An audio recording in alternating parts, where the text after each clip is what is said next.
I see over 50% of visitors to Sabah are between 21 and 40 years old. That really surprised me. And 60% are female.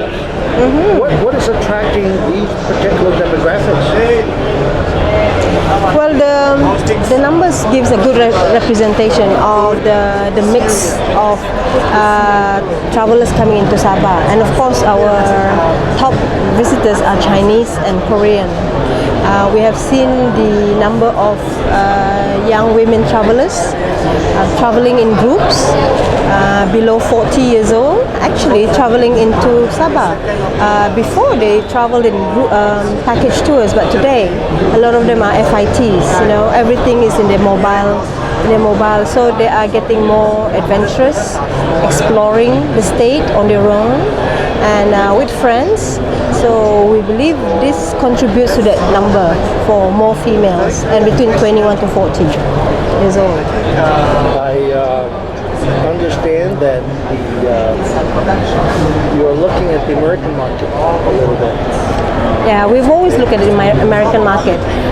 However, now we concentrate more on niche market. For meetings, for incentive groups, specialized tours like bird watching, trekking. We have also received some very niche high-end market, meaning they fly with chartered planes coming into specifically to see, specifically to see conservation areas like the orangutan. About a year or so ago, we had a big group flying just specifically to see orangutan and going into Danam Valley. So this is a very high-end market. However, we need to make sure that we are ready to cater to the higher end. Yeah. Why do you think there are not more over 40-year-olds visiting Sabah? We have some of elderly or rather silver hair market. I presume that because it's longer travel, we used to have more of Saga silver hair from the UK. Although it has gradually reduced for the last couple of years, but we are seeing the uptrend, or rather the increasing number. Perhaps they're not sure about the security, or they are starting to travel shorter distance. Yeah. There must be some miscommunication, because when I think of the Sabah product as a whole, and I'm trying to think of nearby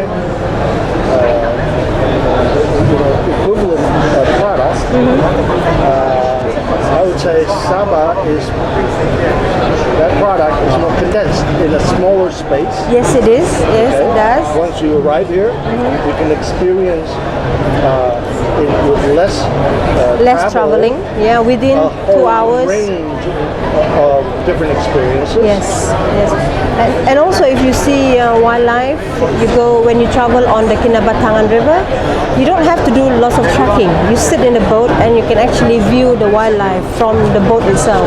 So it's easy traveling for them. I think there are just more issues of perhaps distance and flight availability. Because it's been Sabah's always been recognized as a leader in sustainable tourism. And it appears that you are managing to avoid the dangers of mass tourism. Is that right? How do we sustain? Well, as you know, most of our tourism products started as conservation areas, and we value conservation and preservation very seriously. We also have a very group of very active activists within our community who appreciates our nature. So we're always talking about capping certain numbers.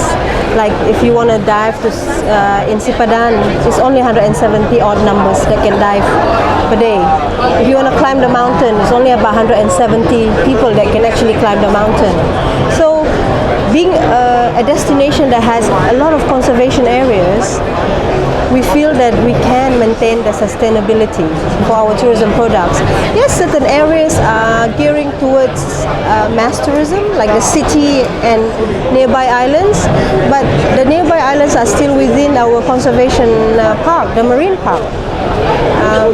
And what we want to do now is actually trying to manage our destination, trying to increase awareness on sustainability, on usage of, reducing usage of single-use plastic, trying to educate our younger generation about sustainability in tourism. And now we have moved into rural tourism, or commonly known as community-based tourism. We're educating the rural community about the need to have and preserve their surrounding for tourism, but basically in smaller capacity, so that they do not cater to mass tourism.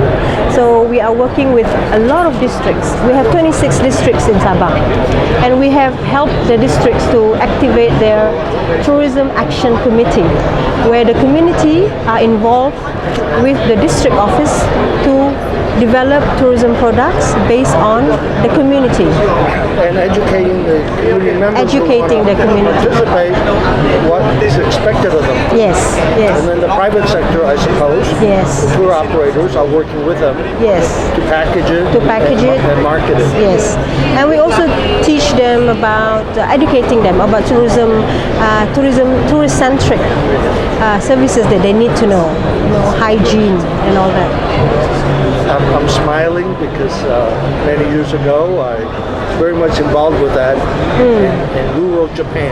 Oh, yeah. And yes, there are many things one would take for granted Exactly. that they know Exactly. or don't know. They don't know, yeah. And Japan is one of our role model, basically. One of our product manager actually went to Japan to study the community-based tourism, to see how they actually conduct and started the industry. So looking forward to next year, anything in particular new planned? Well, next year is Visit Malaysia Year 2020, so we hope that instead of creating new events, what we will want to do is we want to add value to your experience in Sabah, add value to your trip to Sabah. To any of our events, we're adding value to it. And we would also like to increase awareness on sustainability, be it in the city or out in the rural area. And Sabah is hosting the Pata Adventure Travel Conference Mart in February in Kota Kinabalu.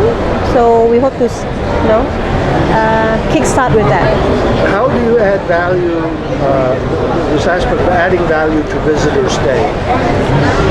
More so of more educational, more interaction with the local community. Right.